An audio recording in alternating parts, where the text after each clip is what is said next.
Previously on Slayerfest 98's coverage of the Magicians. First, let me adjust my crown. Okay, so Lev Grossman wrote the Magicians book series and came on the podcast to talk about his writing process and all the wild, wonderful differences between the books and the show. He's so sweet. Hi, Lev. Ian got compared to Quentin basically every other episode because, of course, and all the gays, girls, and theys of the pod spend at least 10 minutes per episode standing Margot. Even when she wasn't in the episode. Especially when she wasn't in the episode, because say it with me, fucking duh.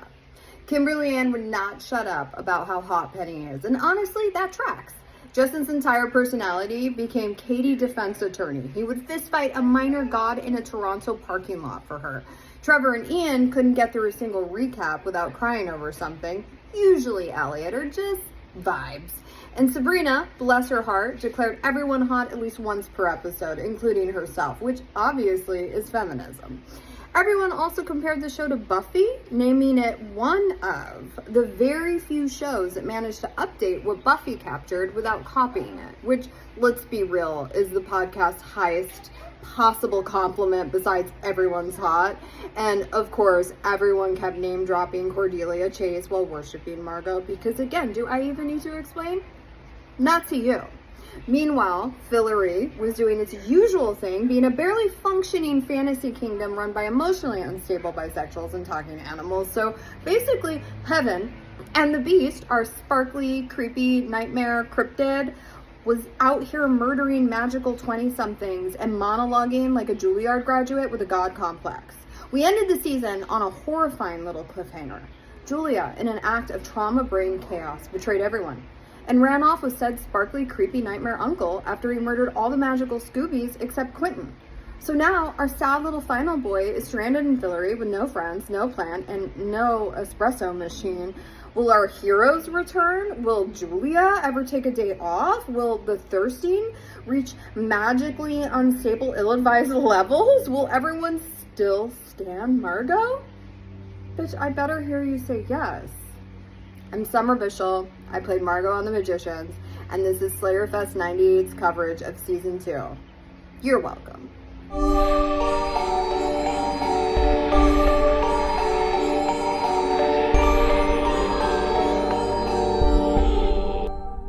Welcome to Slayerfest 98. I'm Ian Carlos Crawford. I'm Kimberly Ann Southwick. I'm Trevor Carlee. And I'm Mae, do I get to be a king? Shults. And we're here to talk about The Magicians, Season 2, Episode 1, Night of Crowns. We're back. We're back with Magicians coverage. Yay. I gotta say, I think I said this in the co-host email, this coverage did better than the Angel coverage last year. And I kind of thought, well, this is like, I just love this show. So I don't know, because usually when I post like a Margot screenshot or like whatever, there's like half and half people being like, I love this show. Oh my God, having no clue we ever covered it. And then other people being like, what show is this? So I was like, I don't know that this is gonna, I like didn't know numbers wise, but it did really well, which is exciting. So we're going to do it anyway, because I love this show. Had a lot of fun last season. And yeah, I feel like a Netflix show because I actually had people being like, are you not doing it anymore? Arjun asked me and Kim if we weren't doing it anymore when we went to his restaurant.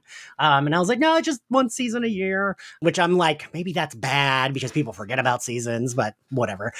This is our mostly spoiler-free coverage of The Magicians. A lot happened in season 1. Yeah. We were talking about this before recording. Between the four of us, Mae remembers the most, per usual. Having autism's fun. Also, wait, I gotta point out, Mae, the Alice dress.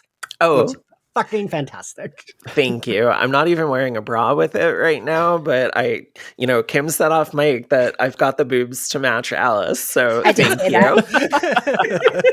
Yeah, I love this dress. It was a gift from my friend Thea, who also loves The Magicians. And she was like, hey, this doesn't fit me anymore. Do you want it? And I just almost started crying when she gave it to me a couple years ago. And I figured it was the appropriate thing to wear for this recording. And she wears that in this episode, right? Uh-huh. She start? Yep, yeah, sure is. I love it. I watched, I think, this episode into season 2 and then gave up until you got me to go back. Because I remember not liking I don't love a cliffhanger ending. They all die. It's brutal. Even in the recap, I was like, no, I don't want to see them die again. We watch these characters die 85 times in this show. I feel like. We watched them all die. Elliot got married. Julia escaped with the beast. That's kind of... It's like bad things happen. Yeah. It wasn't great. But luckily you didn't have to wait because we were watching it on Netflix, so you could watch this episode. Right. Yeah. This episode has a little bit of it too. The Alice and Quentin stuff is just so angsty and so heterosexual that I'm just ugh. Even though Quentin is not, but that's what it feels very much to me. And I'm glad they don't spend too much time on that in this episode. There's just, there's that great moment toward the end that I love. We'll talk about it when we get there, but it's very cute. But I don't remember how far you got if you just watched this one or you watched because the Julia stuff's really heavy. You know what? Yeah, I think it might have been what. Yes. Never mind. I was just about to say a spoiler. Yes. That's why I said the Julia stuff's really heavy. Julia will not and cannot catch a break this season. No. But I do remember you texting me because I forced you to watch, turn it back on. And you were like, oh, the Julia stuff's just so hard. But I was like, keep going. So I don't know how far you got, but yeah, I think you're right. Yeah. What's cute is I was talking to Summer the other day and she said that in season 1, which she has said on the podcast before, they kind of didn't know what to do with Margot, and that Stella Maeve, who plays Julia, they're close, was always no, they're going to really appreciate Margot moving forward. She's actually a secret great character that they just haven't realized yet and kept encouraging her. And then it's cute that that does happen, right? I feel even starting from this episode, they give her way more to do just in this episode. Yeah. And she has so many incredible one-liners. I think half of the notes that I wrote down were Margot lines. Yeah. Same. I know. I'd be wait, type that one. Wait, type that one too. Wait, that one too. Yeah. It's in the second scene. So when we get there, we'll talk about one of my favorites. But yes, same here. Most of my notes are Margot lines. Yeah. So what we're going to do is, because usually we break it up by characters, the characters are kind of together a lot in this. So I'm going to do the opening, post-credits, we'll just talk Julia. We'll go through her storyline, and then we'll kind of go in order, the gang together, then Margot and Penny split up, and then the Crown and kind of do it that way. I hate watching them die again. I feel Mae, you and I especially talk about this all the time. They do horror stuff well, so I feel the music's really well, and Quentin is your final girl running through the woods. Oh yeah, this opens with Carrion Flowers by Chelsea Wolfe, which is the first track on her album Abyss, which is probably one of my favorite songs of hers, and they always use music so well. This is a perfect example of it. And I also like that we talk about this a lot too. It does a good job of balancing horror, fantasy, and humor. There is always humor running through the core of this show, even when horrible shit is happening. So Quentin falling over while he's running and saying, there's got to be someone around in this magical fucking forest. That slow realization that's dawning on him, oh shit, maybe there isn't, or maybe I don't want to run into the people who are around here, because as she says herself in a few minutes, we only look whimsical. Yeah. And to your point, it doesn't undercut the scene either. They do it really not at well. all. It feels authentic. Yeah. It feels this is what this character in this situation would be like. We all tend to try to use humor to diffuse frustration or fear. And so seeing characters do that in such a natural way is one of those things that I love about this show, because it makes it feel more immersive. It makes them feel more relatable. I agree. Yeah. Dr. Southwick, what do you think? Of this opening scene specifically, I loved the sudden intrusion of the Willy Wonka lollipop landscape and the references to Hansel and Gretel as well. Just those two things seemed very apparent here. And then I'm really stuck on the line of him saying that once he meets the whimsical woman, that she'd be helping the next High King of Fillory. And I guess he thinks everyone else is dead, and that's why he says that, yes? Yeah. Okay. Or, wait, I think so, yeah, right?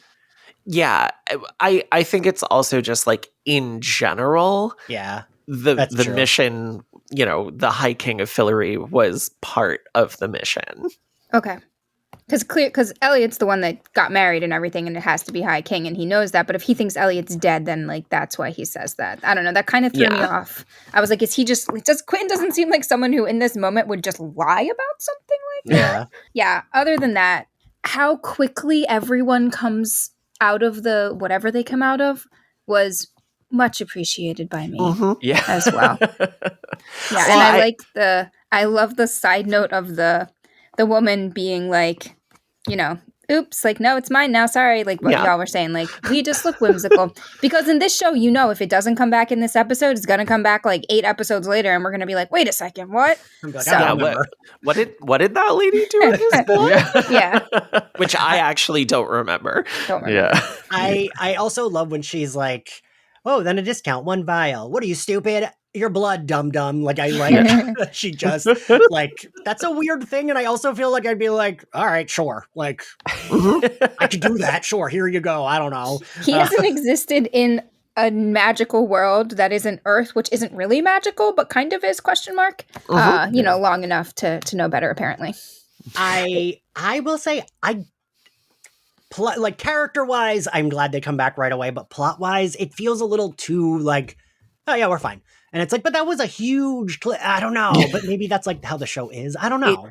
It feels like a cartoon where no matter what happens in an episode, the next episode, everything's fine. And if you're talking about Bob's Burgers, there is some great continuity there, like the frozen yogurt machine always having dents in it after they used it to defeat the mechanical shark, or Bob always having that little bit of the tattoo that got started in the Equestronauts episode. I love stuff like that. I feel like The Magicians takes an almost cartoon approach to resetting things because you have this great continuity, but like they're not going to leave all those characters dead for too long because you need them. You need them for the show. Maybe also because they can get away with it because it's the season 2, episode 1. And if it were season 1 episode last, you'd be like, okay, too fast. But because people have been waiting a year, however many months, whatever, it doesn't seem as fast. Yeah.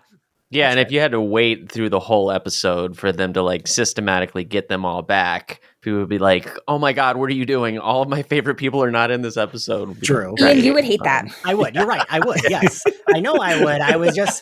Adam Sass brings this tweet up all the time, and I now bring this tweet up all the time, but like, there was a tweet, it was like, nowadays, if there's a show called Surf Shark, the season finale is him finally becoming Surf Shark and getting his surfboard.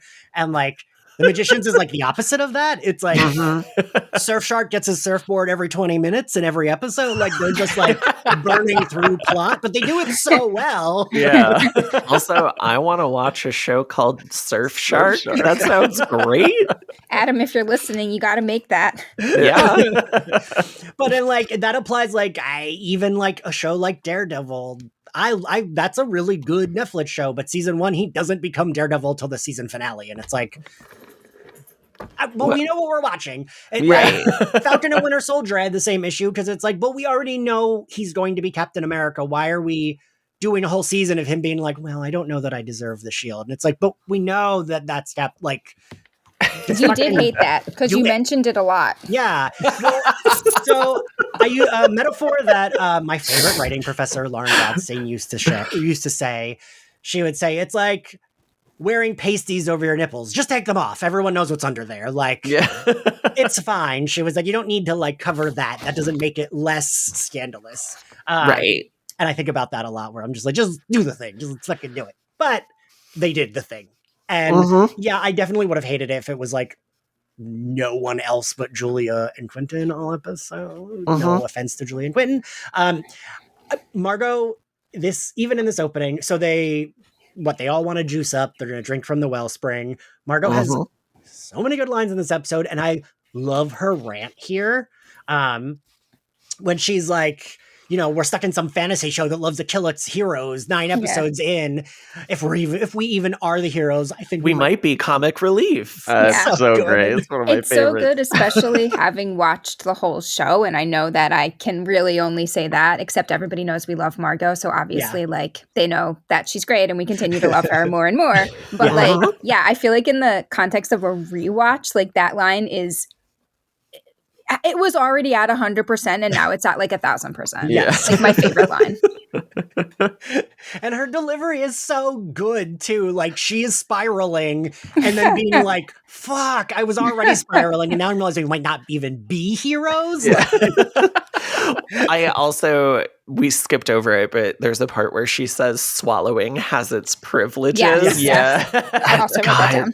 That fucking kills me. And Alice is so upset about it. Yes. Yep. I kind of love their dynamic where it's just like Margot saying filthy shit and Alice just kind of like awkwardly looking at her. Like, It's like, I don't know how to handle this. Yeah. I also love in this too, when they're complaining about everything, Elliot saying must be a Monday. I don't know why I'd never registered that before, but that feels very like Buffy coded, like just I don't know when the show aired. I don't know if it aired on Mondays, but I don't know. Okay, and question. Yes. Since he is not yet crowned High King, he can go back to Earth for this moment, yes? I think so. I believe that is correct. Okay. I Also, wasn't sure either. I never got magical powers from swallowing, and I feel very, very let down by that. I mean, right? I would do it more often than Jesus. After credits, we're just gonna cover the Julia of it all. I like the dynamic here, but I feel like there's not enough. So for me, the episode stops a little bit with these, which is I feel like what I say about Julia a lot. Yeah, I feel like as well balanced as the show normally is, and that I like that they're kind of interweaving the plots and going back and forth. The stuff with Julia and Martin is a little slower. It's a little more somber. They're not on an adventure. They're having a lot of conversations. And those conversations are very interesting and very illuminating, but they're not... Every now and then I feel like an episode could have been split in half. So you have an episode where it's all the Julia stuff and you have an episode where it's all of the other people. And this feels like one of those. It's a little jarring. Yeah. That said, there are some really fun and funny moments even between Julia and Martin. And he's evil because he puts ketchup on his fucking pepperoni pizza. Who does that? And obviously he's evil. He's a fucking pedophile who wants to hang out at a children's play place because the food is delicious. But who puts ketchup on pizza?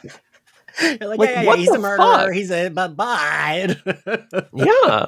The real monstrosity. I always get a kick out of that stuff. Like I get a kick out of weird, like later he's watching Rick and Morty and he's laughing at like the chopping. I get a kick out of that. And when she says, I forget how she mentions Twitter, but she's like, yeah, tweet. And he's like, tweet.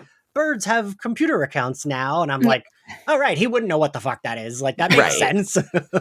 Julia's so annoyed by it too. She's like, are you fucking kidding me? I think the issue with the Julia scenes in this episode are that this is, again, season 2, episode 1. And the Beast is the big bad from season 1, but instead we're getting this weird, soft, like, I'm just going along with what you have to say because you're literally holding the murder weapon, that she really only shows us again once. And it's like we almost forget how bad he is because he's just playing along with her and they're like kind of weirdly becoming friends and he's like courting her to like also be a bad dude in this episode. But the levity of his badness is that's left behind. He's no longer got the moths, like his scariness is sort of evaporated.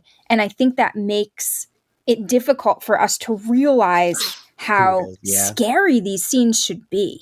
It's funny because I've only watched the show twice. And the first time I watched it, I remember watching this scene and the scenes that come in the next episodes, like on the edge of my seat because I was like, I feel like he's tricking her. Like while he was like, oh well, yeah, blah blah blah. I was like, but she's just holding a knife to, like, I don't understand. When she held the knife to his throat in the finale, I was just like, can't he just? I don't know. I was so confused. Yes. Like, I was like, he's this big bad that just literally wiped everybody out with a snap of a finger, and she's holding a knife. And I was just so confused. I was like, oh, he's playing a game. And then I was able to kind of like relax. The second time I watched through, I was like, okay, well, now I can just like, I know where this is going, and I kind of get his vibe and understand him a lot more and understand the spell and everything like that. But like, yeah, the first time I watched this, I was like, what's happening?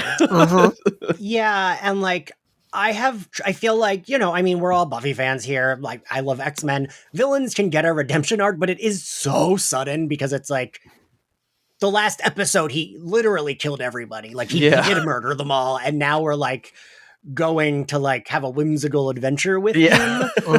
Also, he does not deserve a redemption arc. No. He's not Spike. No.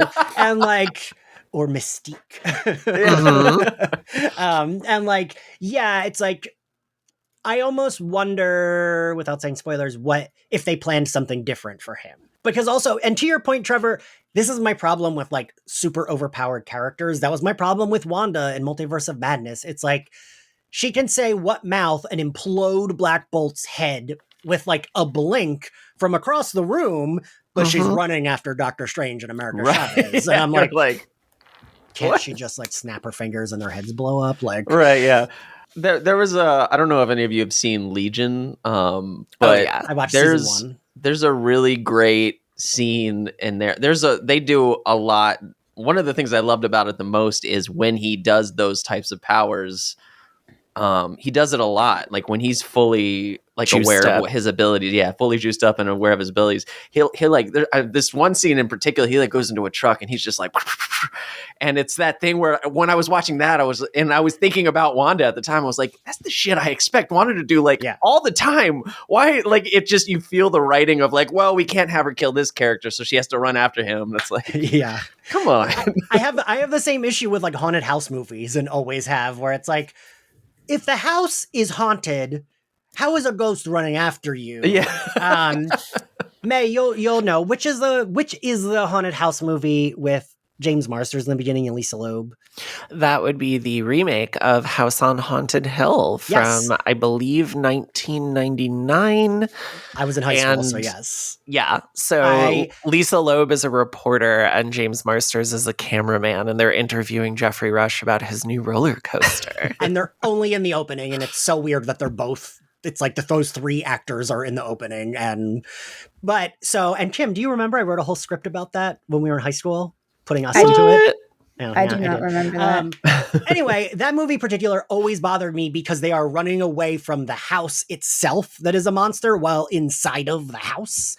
And so I think about that a lot, where I'm like, that doesn't make, like, they're running down a hallway and the hallway's getting darker and darker. And it's like, but it's the house. They're inside of it. Like, just eat the person. Just eat them. Kill them.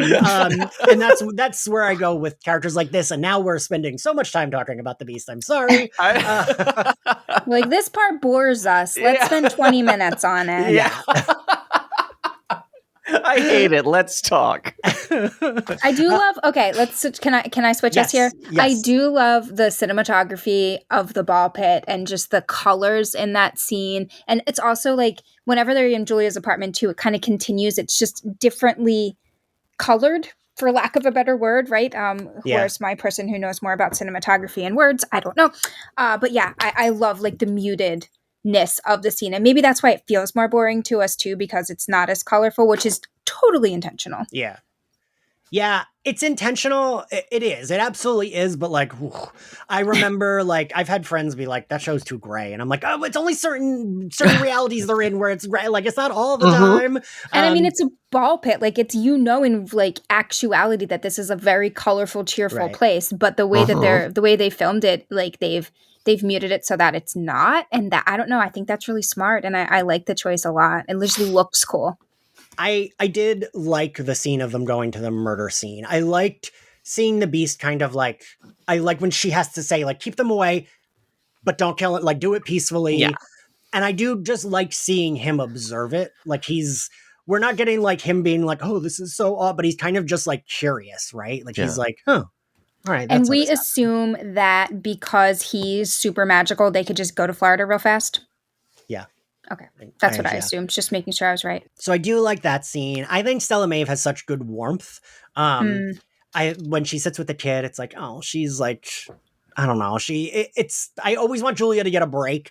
And like, I think that actor, not unlike Neve Campbell may in like Scream movies, like Neve Campbell, I feel like has a nice warmth to her that just comes through when she's acting. And I feel like that way about Stella Maeve. Yeah, absolutely. She has a constant charisma. So even when she's doing things that are ill-advised and you're like, Julia, what the fuck are you doing?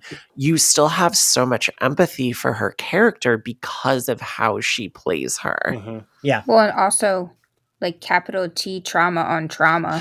Oh my God. Like I think I talked about this when we covered season 1, but when I originally watched season 1, I was fucking devastated by what happened with Renard.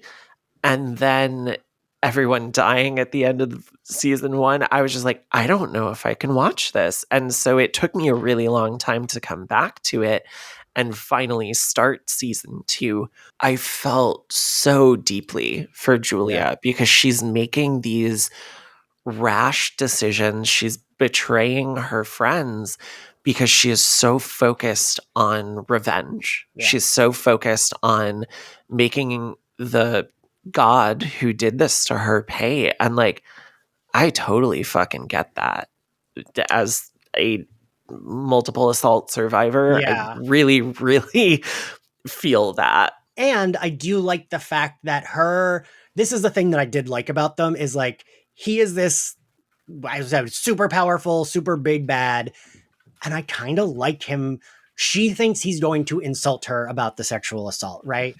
But he's kind of like, it happened to me too. You. Yeah. Like, and I like the idea of like this like big supernatural, super powered supervillain and this like character we're meeting who is like pretty powerful herself, but like finding a like almost common ground where he's like, he's not trying to be insulting. He's literally just like, let me take away your shade because that worked for me. And I'm good, you know, like I not that he's in the right, but I do like, he's almost trying to be like, yeah, I can help you. Sure. Yeah. And also it's like we see it like, okay, we can see how you became a villain, you know, and I also see it as he's like come to the dark side, but villains, I think, don't always necessarily see themselves as villains necessarily. Like they're not doing bad to do bad. Like he's doing bad, like for other reasons that have to do with his trauma.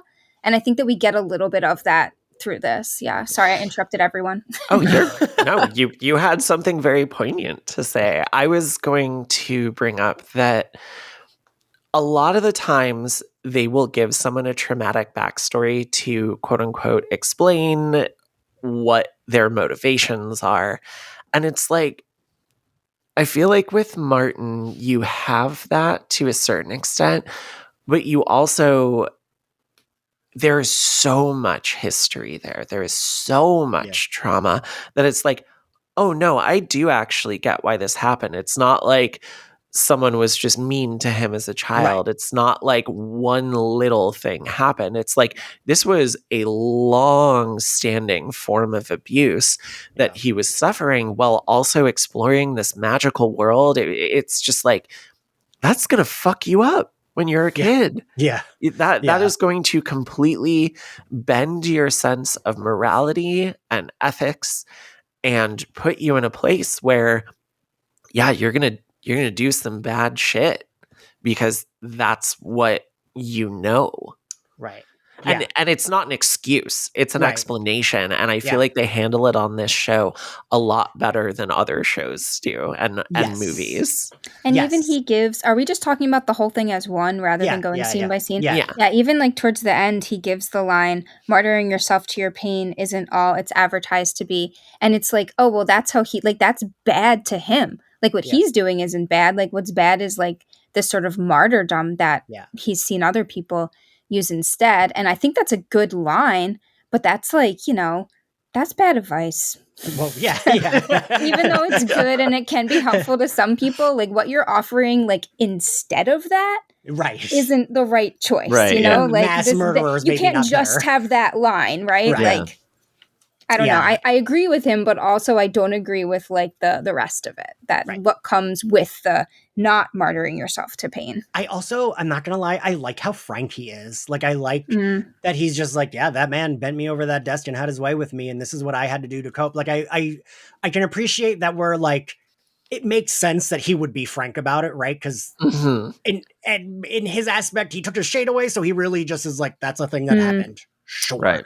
And Yeah. I kind of I appreciate the frankness, and we're not dancing around it. We're just like, he's like, and I like when he comes to that realization when he's like, why were you spared and your friends weren't? And then he looks at her and he's like, oh, you weren't spared. And he like gets it because he would get it, right? Like Yeah. that happened to him. So he like does get it. And I really appreciate the frankness, but he's not trying to like piss her off, right? He's just being frank. He's not like doing Yeah. it to like, it's just like, that's how he talks about it. And I don't know. I like that. Yeah, he's not antagonizing her. Yes. He's trying to show her, like, yes, there are ways to deal with that, with Yeah. what happened to you. Let me show you. Because there is a part of him that still does have some empathy. Yes. Yeah. I feel like it was also really important for the show, even though we already have the very graphic scene that happened in season 1, and it's like very obvious what happened. I like that they continue to, as much as basically like that established, like this is what you're watching. This is a potential type of thing that can happen within this world, and we will show things.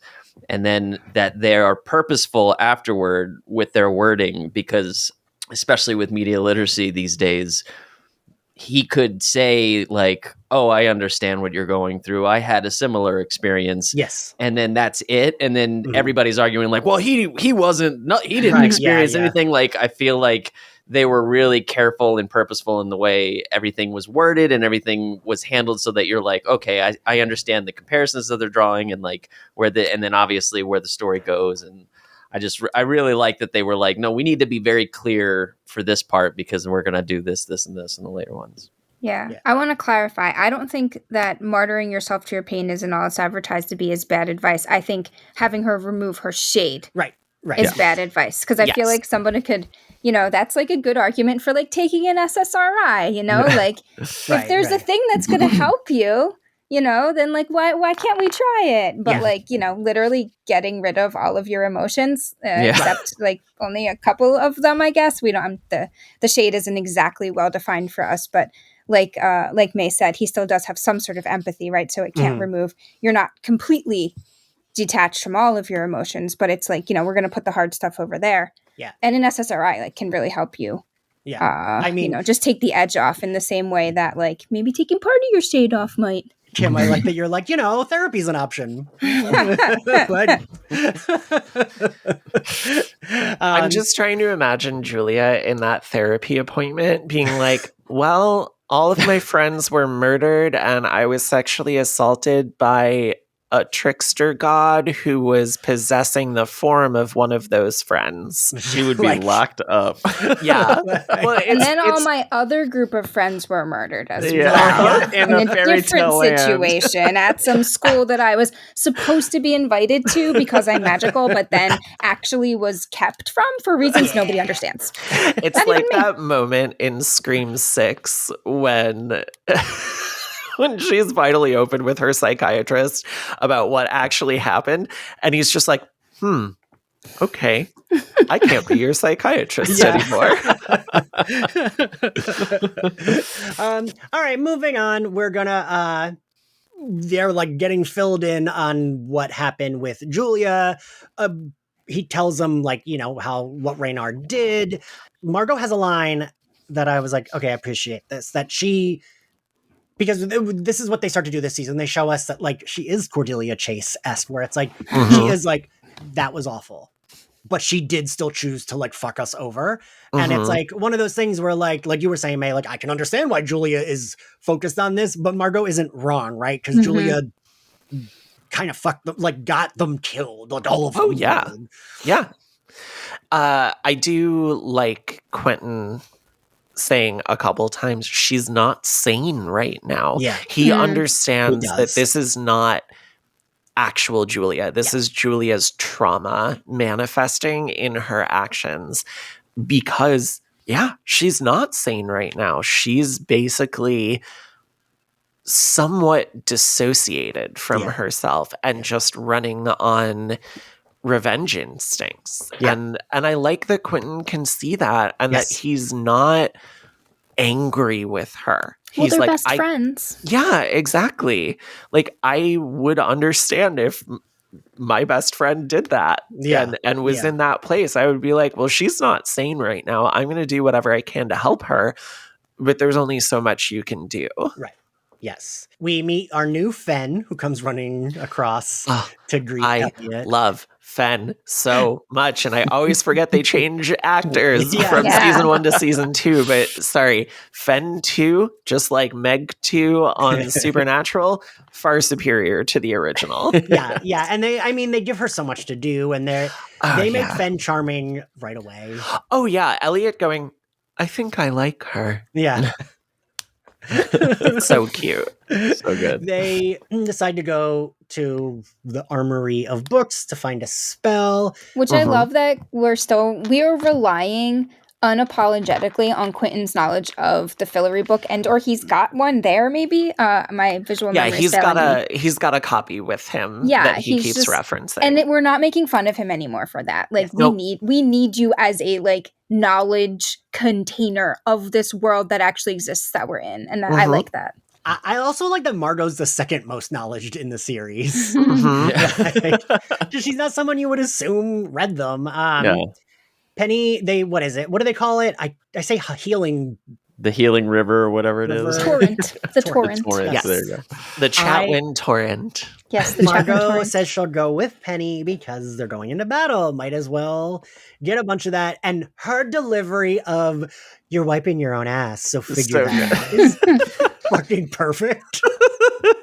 Also, I love that Penny is just like carrying this box with his stumps. Yeah. It's so fucking funny and it's so Penny because there is no way he would be like, hey, can someone else carry this? Because I don't have fucking hands. So accurate. He's in a really vulnerable position, like up until he's like finally reattached with his hands, and then it's like, up, now you're an ass again. I love that we see vulnerable Penny. We know he exists, and then and he goes there so hard and fast. Like when he's going off on the guy, I'm like, whoa! Like he literally just asked for money. I feel like if Margot is the one that's like, let's tone it down, you need to fucking tone it down. Yeah. I do love when they see him and Margot goes, this guy is fucking weird. Yeah.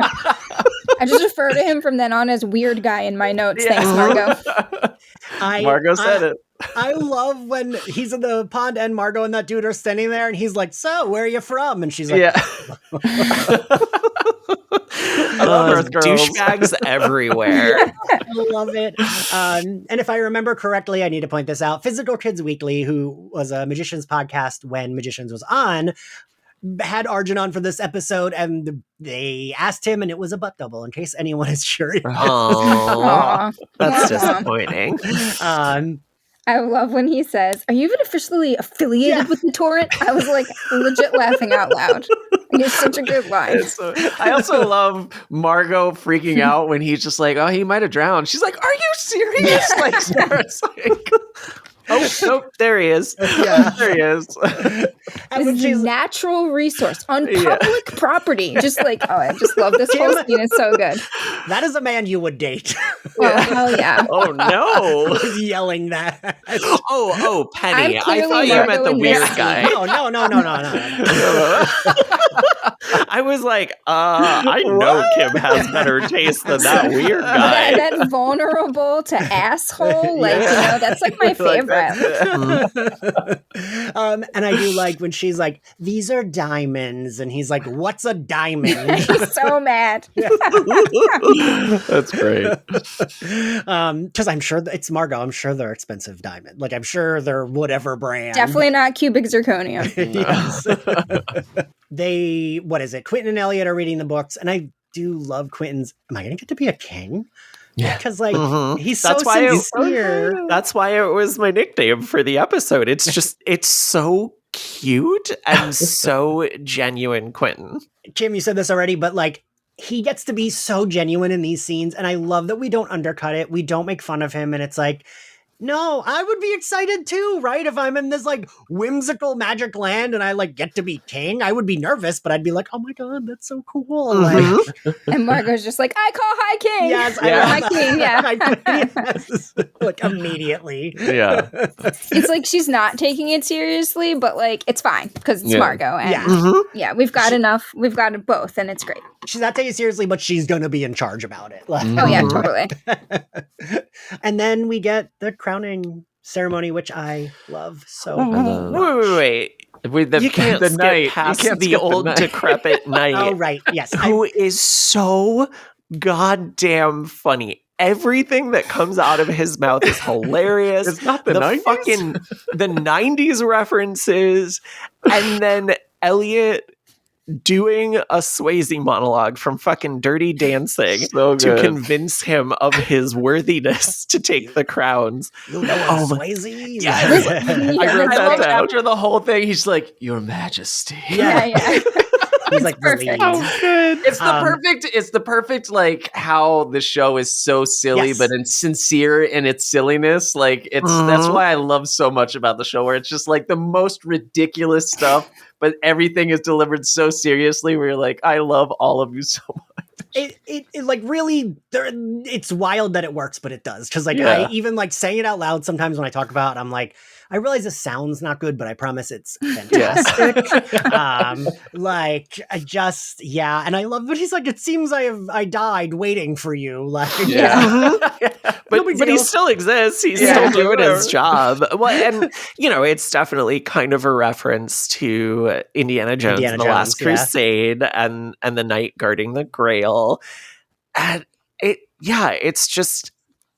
it's one of those scenes that's like, yep, this is why I love this show. Yeah.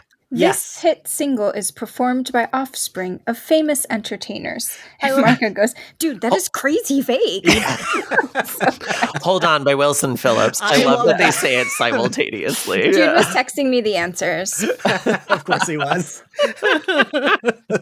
But yeah, I just like the idea of this like seemingly maybe immortal knight guarding a thing, but with 90s like that. It's hearing him To say make sure they're from offspring. Earth. Yeah. Mhm.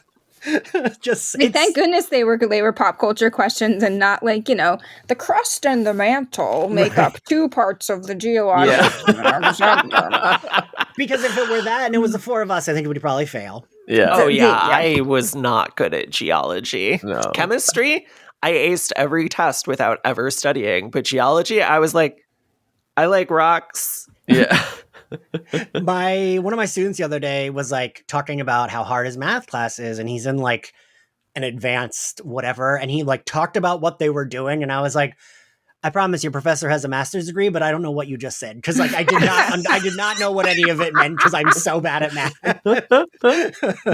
Oh yeah, math. Like I haven't taken a math class in over 20. I didn't have to take one in college because I went to Emerson, and Right. I tested out of having to take a math class by getting over a 400 on my SATs. Yes, I'm old, and it was on a 1600 scale, which Oh, is yeah. really easy to do. I'm not selling my intelligence here. Everyone got, maybe it was over a 500, over a 400, who knows? But I did not have to take math, and I'm fucked because of it. Yeah, It was fine. I'm I- so glad I didn't have to take math. Thank God. I don't remember why, but SAT and ACT scores came up recently, and I am also old, so I took the SAT when it was like 2 sections, each out of 800. Yeah. And I got a combined total of like 1260, which is pretty good. It's That's not pretty great. But on the ACT, I got a 34 out of Out of- 36. Ooh. Oh, nice. Yeah. And everyone was like, whoa, you can get into any college you want. And I was like, I don't want to go to college. and I did not. I think, Kim, we're too old, right? We didn't take the ACTs, did we? No, we just took the SAT. ACT's for the South. I don't In my know. brain, that's the divide. Well, So because Oh. I remember there being another college another exam that some colleges when we were starting to go to college. Yeah, they both existed, but for Yeah. me, they take the ACT in the South and the SAT in the North. I don't know why, interesting. but that's the divide in my head. Yeah, so I know y'all are like a couple years older than me, and I think in those couple years, a lot of places in the North, especially because like I went to a high school that fed into a lot of Ivy Leagues, so they instituted the ACT before a lot of other schools did. Weird. Okay. Yeah. Well, yeah. So then they do their crowning. This is such a beautiful scene. Every one of these hits, like. Elliot's smiling when he says Neil, like because it's such like a proud, like he loves Quentin so much. He's like, you're so fucking cute. Like I love it so much. It's so good. I will say I took it as both ways, as him being like, you're such a cute nerd, but also I'm going to kneel in front of you. Yeah. He's a talented actor. He pulled a lot off in that smile. Yes. And Quentin is so genuine with him, and he's like, I know you're going to be a great ruler. Yeah. And I'm like, this is so sweet. I just sobbed through the whole thing. I texted and I'm like, I'm crying all the tears. Well, and then, Elliot gets his crown and he looks so regal and says, this feels as natural as underwear. They each do like a little gasp that I noticed once the crown hits their head, as though like something has changed, but it's inarticulable, except for I didn't notice Quentin do it, which was interesting. But yeah, I really liked that. I think maybe because Quentin already feels so connected to Fillory, and there wasn't as much of a change for him. Yeah, I think agree, I agree with that. That's a fair read of that. And Penny doesn't even argue. He's like, I'm like, doesn't even say I'm cool. He I doesn't don't want need to be a king. fucking king. Yeah, He doesn't he's want like, that it's fine. responsibility. Just get me home. Not even an issue. I forgot until I rewatched this. I forgot that he was there. I was like, oh yeah, he's there, but he still doesn't become anything. Like he's like, whatever. I'm good. Like, I like Elliot, even Elliot and Alice. Their moment here where he's like, I apologize. What does he say? I'm working. Hold on, wait, I have it here somewhere. Oh, I have some character defects. And he's like, I'm working on them. And she's like, I have some too. And I'm like, this, no spoilers, reminds me of a moment we get very later on in the show. Yeah. And I was like, ugh, I do love this. And, Margot, I'm going to cry just talking about them because they are the best friends. And when the genuine look in her eyes of like, she's like, she is excited. She's not going to say like, this is fucking cool, but she's like thinking it, and it's very cute. And I love the little kiss he gives her. And when he's like, Margot the Destroyer, I mean that complimentary in the best way. Well, and then I love that she's the one who crowns Quentin. I like that Elliot has his moment of apology to Alice, and Margot has her moment of amends with Quentin.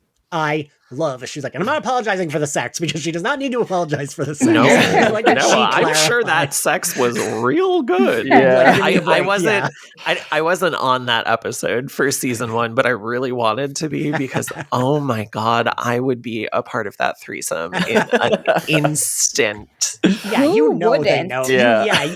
They know what they're like. Those two are not people who are going to like half-ass it. Like, oh no, I want to get spit roasted by them so bad. I mean, yes. Am I allowed to say yes? I don't know. Yes. So everything she says to Quentin makes me cry because I also feel like it's Margot talking to me because I am a lot like Quentin. And when she's like, you like what you like, and that's really inspiring. And I'm like, fuck. And it's just nice. Like that's like I think of when I was like younger and I would get really nervous. I mean, Kim, you probably can attest. At like 18, I would have never been like, yes, here are all my nerdy things in a video for everyone to see. I would have been too self-conscious. So I don't know. I like that was me growing up was being like, yeah, I'm fucking nerdy, whatever. And so this whole podcast is based off. But so yeah, it's nice to see like, I don't know, someone like that talk to someone like that, and she does mean it sincerely. Yeah, it's just, and they all look so nice and so good and so hot. Yeah, they look good in those crowns. They do. They do. Quentin yells royalty bitches, which I love. Yeah, I love that Quentin is just always unabashedly a dork. Like, he's not just a nerd. He is also a dork. But it is in such a lovable, charming way that I feel like I am also a dork because, once again, Ian, you and I are basically the same person. And it's just like there's something so sweet about that. And I love that they never squeeze that out of his character. Yes, again, like us being nerds, I'm like, yes, I appreciate that because that's consistent. Like, you can still be a nerd and like grow, but still be nerdy. And they allow him that. That feeds really nicely into the next scene we get to, which I know is the Quentin Alice stuff that nobody likes, but I actually really liked this scene between them with the apple tree. I don't know. I like how it brings back stuff from the first season. I like how Alice is also totally a nerd in like a totally different way. Yeah. And Quentin sees her and understands her and respects her. And like, you know, as she says, they're not getting back together. But like, I don't know. They have that moment. They have that moment where they kiss and she immediately is like, we're not getting back together. And having recently had a moment like that, I was like, this is the sexiest part of the show thus far. Like, this is amazing. It just felt It's so fun so knowing really what you're me. talking about. Yeah, I don't know. It really like him like helping her see what she's capable of. I felt like is really important for the stuff we don't like to come plot wise. Yeah. And we can see like, oh, this could have been good. And then we deal with Penny having no control over the magic in his hands, right? Because he was an asshole. Yep. A hot asshole, but Weird guy tells him, how do I put this in a way you can understand? Go fuck yourself. Yeah. We also meet Tick Pickwick, who back at love the castle. him so much. And like when he shows up on Schitt's Creek as Ray, I was so excited because he's so good on this show. And he's so good on that show. He is just a great actor. Yeah. Yes, no, agreed. And like, it's funny because like both these shows were on at the same time. They like did overlap, and he was great on both and is like a funny side character. I love his arc too and his whole backstory and everything. Like, it's all great. Yeah, I'm excited to rewatch his stuff. I want you to know I just did the thing that I sometimes do. I just nodded like, yeah, I don't remember what you're talking about at all. Well, I guess you'll find out as we rewatch the season. It's great. I don't know what that is. I'm like, I know he's a character that stays on the show for a while. So plot-wise, he's very helpful right now and leads them to the armory.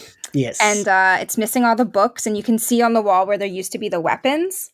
And like, as a book nerd, I was like the saddest that those books weren't there upon rewatching the show and forgetting that the books weren't there. But I'm glad they find something that's helpful-ish.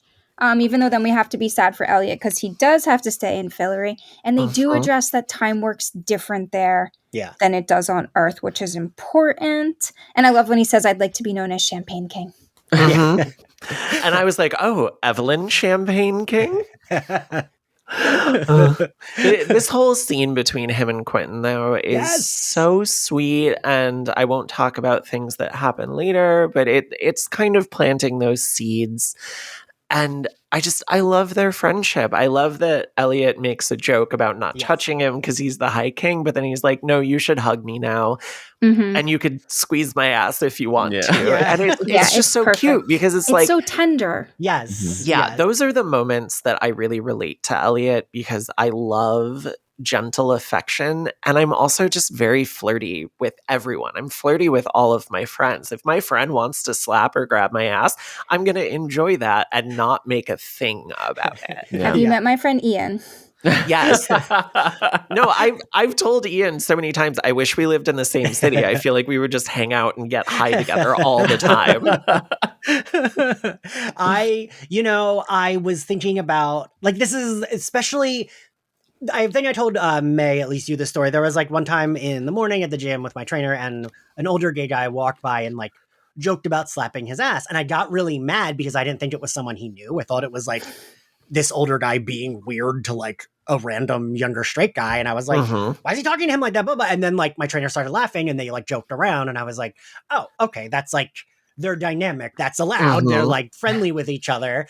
Because like I think sometimes the internet does forget, like, if that's your relationship, it's cute, right? Like it is Mhm. like, and Quentin laughs because like that is their dynamic. Mhm. Which reminds me a lot of like my dynamic with like some of my straight guy friends. I don't know. Yeah, that's what Yeah. I meant when I said, "Have you met my friend Ian?" Like, Yeah. certainly. Mhm. Yeah, I could absolutely be like, Trevor, give me a hug. Yeah.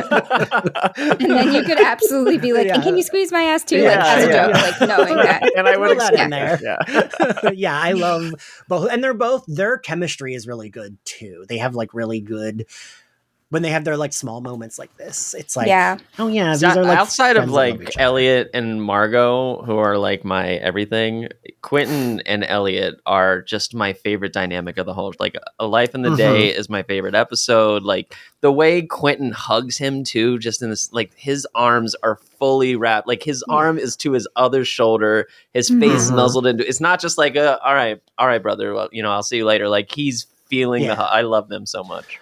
Yeah. This isn't a no homo hug. This is a much homo hug. Yes. Yeah.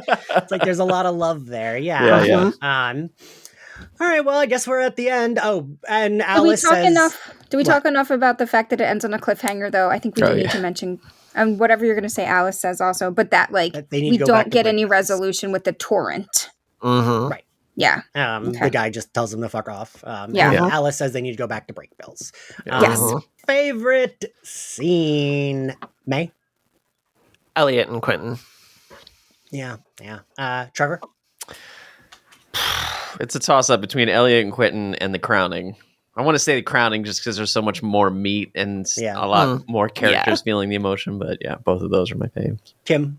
The Crowning, obviously. I mean, the Ellie and Quentin moment is very good too, and we did just talk about it. And now I'm, kind of like in it, but like, definitely that though. Like any number of Margot's one-liners would have probably qualified if I had not bawled during the Crowning scene. Yeah. Yeah. Yes. Same. I wonder if anyone's made a YouTube compilation of all of Margot's most iconic lines. I am sure. The Sci-Fi Channel, when the show was ending, put out a video that's a compilation of Oh all my their like really good sayings. And it's See, really that's how you know the producers and the higher ups at Sci-Fi really understood the Yes. importance and the power of Yeah. this show and what was great about Yeah. it. Yeah. It's Ian, funny what's your- because they have to censor a lot of it because it was like Oh yeah. from the, and it's, just she curses all the time. My favorite is The Crowning. The second favorite would be Quentin and Elliot at the end. But my favorite line, I have to again shout out, "You're wiping your own ass." So Yeah. like it's just, she's delivering it like she's delivering a sexy line, but it's like so not sexy. Uh-huh. Like her sing-songy tone to the delivery is so good. Mhm. And like, it's funny, Summer and I just had a catch-up call and she is so not Margot. It's so funny because she's like very like, that's not how Summer talks. It's fucking acting, Ian, but like, I don't know. It's just like funny, the like very big, like I've interviewed Charisma Carpenter. There is not a big distinction between Cordelia and Charisma, which is not an insult. That's a compliment. But like, there's a lot of similarities. She has even said, I'm basically Cordelia Chase. And like, I don't know. I like seeing someone who plays like this severe of like a badass character. Yeah. Who is like, not like that. So yeah, I had to shout out that line because I just love it. Favorite outfit, Kim? I like Elliot's outfit, especially once he adds the crown to it. Mhm. Like he's got like, I don't know, he just looks like, I can't think of the right words, but like someone who looks very classy, but also kind of like a hippie at the same time. And he's really, it's just really working for me. Bohemian chic. Love it. Yes. Yeah. May, what's your favorite outfit? I mean, Alice's dress that I'm wearing. It looks so good on her. It hugs all of her curves. And like, again, I'm wearing this dress. I know how fucking comfy it is. And I love a dress that's comfy and looks really hot on the person wearing it. Usually those things don't go hand in hand. So No, I've made it my goal to have as many comfy dresses as possible. Most of them have pockets, and they look good on me. Everything looks good on you. Trevor, Aw, what is thank your you. favorite outfit? I didn't clock one this episode, but I'll just be safe and say whatever Elliot's wearing because I always love whatever Elliot's wearing. Fair. I'm gonna go with Alice as well. I'm gonna go with Aw. Alice and Mae with that dress, and I think she wears the crown really well too. They all do, which feels like a weird thing to say, but they do look cute in their crowns. Yeah. What grade do we give this episode, Professor Kim? I'm going to say A- just because the Julia stuff dragged a little and didn't remind us well enough of the beasts kind of like actually being like the big bad. That's fair. Trevor? I'll say B just because, again, it's the same. I think the Julia stuff didn't. My problem more so was just it didn't feel like it moved forward enough. Like we just kind of like hung out too long. That's fair. Mae? I fully agree with Kim. A- for the exact same reasons. All right. I'm going to go a flat B for those same reasons. And yeah, it's not a bad episode. It's a good episode. Not the best episode. Not the worst episode. So yeah, it's kind of like in the middle there. It's a good season premiere. Mhm. It's a good continuation of what we were dealing with at the end of season 1. And it's setting up a lot of stuff. So it has a lot of legwork to do. And I think it gets bogged down a tiny bit by the Julia stuff. But it's not a bad episode. It is very entertaining and No, I agree. pretty well done. Yeah, I agree.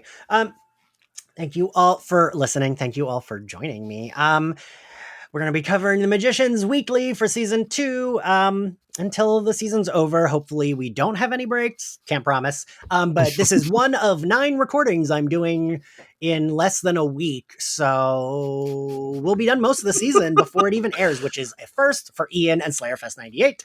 I'm looking forward to it. We have 2 new co-hosts joining this season, which y'all meet, David Diaz and Laz Marquez. And yeah, if you like Slayerfest 98, you can find us on all social media platforms at SlayerFestX98. You can listen to us on YouTube, where you can watch our video recordings, because all of them are video recordings now, and you can listen to us on Spotify and Apple Podcasts. If you want to support us... we're all cute. Watch our video recordings. We're all babes. And if you want to support us, we're on Patreon. Any and all support is much appreciated. Going through Buffy Season 4 for its 25th anniversary. Almost done that. X-Men the Animated Series and Batman the Animated Series. I have a sex and relationships talk show with Zachary Patton Garcia called My Nudie Judy. Appreciate it. And if you want to follow me on social media platforms at Ian X Carlos May, where can everyone find you and your things? You can find me on Blue Sky and Letterboxd at Everson Poe. That's EversonPoe. You can find my music on Bandcamp and streaming services, Everson Poe, 2 separate words. You can hear me on Tender Subject with Kate Terry talking about body horror and cannibalism. And keep an eye out for a new podcast that I'm going to be launching relatively soon. And I'm going to be stealing people from Slayerfest for guest spots for sure. Kim, where can everyone find you? I have a website that's got my poetry stuff on it, as that's my primary thing that I do, Kimberly Ann Southwick, and you can find me on Blue Sky at Kim Ann Joe South. No extra E's in the Ann or the Joe. And Trevor? You can find me on all the social media platforms. I do a bunch of Lego animations and Buffy art, so you can find all that there and enjoy that. I like how much you undersell yourself. You're like, "Yeah, I do some- You didn't even give us your handle. Oh yeah, it's at Trevor Carlee. Also, Trevor, I think I forgot to follow you when I switched from Twitter over to Blue Sky, but your Lego animations give me so much joy. Thank you. Trevor always has people from whatever show he animated reposting his shit. Yeah. So he's just being demure. He's like, no big deal. I'll do this little thing. But and Trevor and I will be at HellmouthCon together this summer, which is very exciting. Oh, that's so exciting. Yes, because Trevor is unfortunately, whether he likes it or not, my Buffy husband. He's stuck with me. So we're sharing a table again. So come see us, and we will see you next time. Bye bitches. Bye.